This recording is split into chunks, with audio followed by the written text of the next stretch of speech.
Dans cette vidéo, je t'explique comment fonctionne la gestion de la sécheresse et pourquoi l'utilisation durable de l'eau est si importante. Tu apprendras comment nous pouvons économiser de l'eau de manière efficace et ce que chacun peut faire à ce sujet. La gestion de la sécheresse comprend des mesures permettant de faire face à la pénurie d'eau lors des périodes sèches. Il s'agit d'utiliser l'eau de manière efficace et de préserver les réserves. Dans de nombreuses régions du monde, la sécheresse est un problème croissant. C'est pourquoi nous devons nous préparer de manière adéquate à des périodes sèches prolongées. L'utilisation durable de l'eau signifie utiliser l'eau de manière à ce qu'elle reste disponible pour les générations futures. Nous devons nous assurer de ne pas consommer plus d'eau que ce que la nature peut renouveler. L'eau est une ressource limitée, essentielle, dans de nombreux domaines de la vie. C'est pourquoi il est important de surveiller notre consommation d'eau. La sécheresse se forme lorsqu'il ne pleut pas suffisamment pendant une longue période. Cela entraîne une diminution du niveau des rivières et des lacs et les sols se dessèchent. Dans certaines régions, il y a également peu d'eau souterraine qui pourrait être réapprovisionnée. La sécheresse peut entraîner des récoltes perdues et un manque d'eau. La sécheresse a des conséquences graves sur les plantes et les animaux.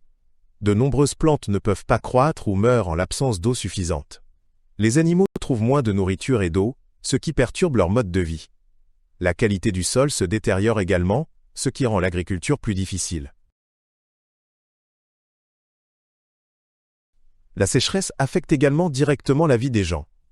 Dans les régions touchées, il y a souvent des problèmes d'approvisionnement en eau. Les produits agricoles deviennent plus rares et plus chers. Dans les cas graves, des famines et des migrations peuvent se produire. Il existe de nombreuses façons d'économiser de l'eau au quotidien. Par exemple, nous devons toujours fermer le robinet lorsque nous n'en avons pas besoin. Prendre une douche plutôt qu'un bain complet permet également d'économiser beaucoup d'eau. Les appareils comme les lave-vaisselle et les machines à laver doivent être utilisés uniquement lorsqu'ils sont pleins.